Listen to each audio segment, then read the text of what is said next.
What's going on today, guys? Massive problem here. And today we'll be talking about TikTok potentially getting banned. Wait, don't click off the video. The bill behind it has far more sinister implications, believe it or not. I promise, this is not an April Fool's joke. I really swear, I actually think April Fool's is pretty lame. Now, I know most of my audience are terminally online Gen Z e-girls that are already hip to what TikTok is, but I'll have to give you a brief rundown on what TikTok is for the 1% of my audience that are old head offline NPC users. TikTok is owned by a Chinese company named ByteDance and collects a large amount of personal information from the user, including location, device information, and browsing history, which could be accessed by the Chinese government, which may not seem like a big deal until you realize that this information has been reportedly accessed from numerous high-profile reporters. That's not good, right? That seems not good. Another reason the US government doesn't like TikTok is that manipulation of its algorithm could be used to sway our elections in whatever direction they wish. The US government has attempted to force ByteDance to sell the app to a US-based company to address those concerns. Other countries have also taken steps to restrict or ban the app. Well, we're waiting.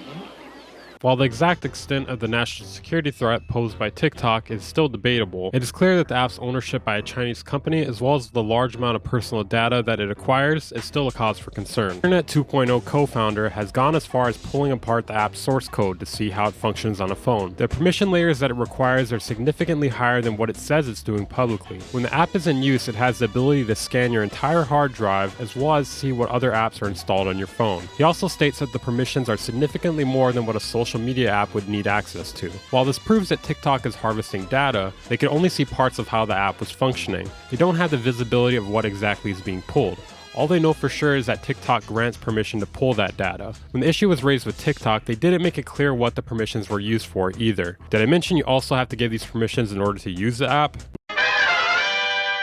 China has their own version of TikTok named Douyin that is debatable to be less destructive to society. Suspiciously, it is also owned by ByteDance and is similar to TikTok in its features and functionality, but there are some differences due to China's unique social media landscape and regulations. One major difference is that Douyin is subject to Chinese censorship as well as content regulation. Certain content deemed inappropriate or insensitive may be removed from the platform. This could include something mundane or something such as Hong Kong protests. In other words, Douyin shows their youth educational content, while the American app TikTok shows motherfuckers dancing, as well as brain-dead conspiracy theories. Essentially, the government is worried about the threat of espionage, as well as misinformation being pushed onto our people or an influence on our society, which I feel like could be a valid concern. The next issue starts with how the government wants to handle it, though. Introducing the bill known as S-686 Restrict Act. I'm going to avoid directly reading from the bill as it's 50 pages long, written in legalese, and if you read it, or I read it, you're going to want to have a frontal lobotomy by the end of it. Now, the reason they wrote this bill is for national security, but some of the specifics of it are extremely concerning. The bill will ban the use of virtual tech such as VPNs, as well as hardware, including routers, modems, home cameras, if they're manufactured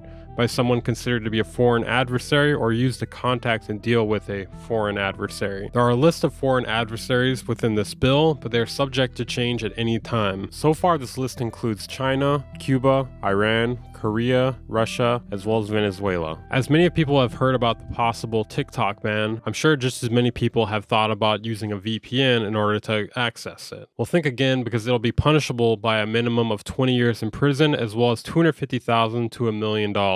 No, this is not a joke or hyperbole or some stupid April Fool's joke. We may actually see a situation where a girl who got famous on TikTok for dancing and has like 700,000 followers decides to use a free VPN to check her notifications or to upload a dumb dancing video, and next thing you know,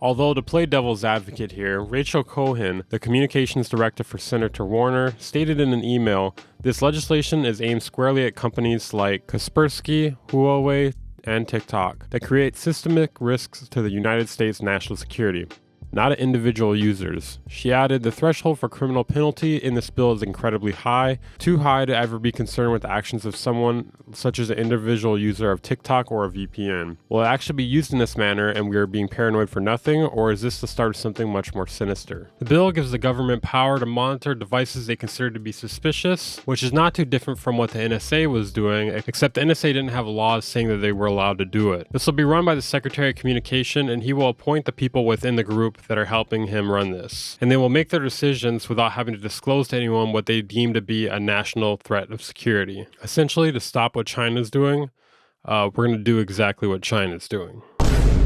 Now, if you can't see a potential issue with this, I don't know what to tell you. While I do agree that TikTok is most likely a national security threat, the way this bill is structured seems like it may create a different issue with privacy, as well as freedom of speech, especially if the Secretary of Communication and his lackeys lack nuance. The bill will effectively ban anything the government determines to be inappropriate for whatever reason, and this will allow them to further spy on you through anything that uses the internet. In my opinion, we need to shoot this bill down, or at the very least, get it restructured. It could increase the censorship on the internet a lot, as well as make it difficult for us to communicate on the internet. It could be used to control dissent of any form as well too. This isn't just my opinion either. There are articles and videos about it, as well as multiple digital right experts in agreement that the language used in this bill is insanely broad and could easily be abused. Yeah, I know, I don't really get political very often on this channel, if at all. I felt like this was really important though. Feel free to share this video around or any posts referencing this topic. We just need to get the word out about it. It's very convoluted as well as complicated, so I think a lot of people just tune out before they get to any of the important parts, especially with a bill full of 50 pages of legalese. Anyways, that's one reason I wanted to make this video. I feel like it's really important. I don't want to see the internet change for the worse.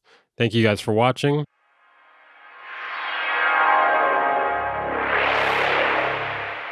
Bang Incorporated.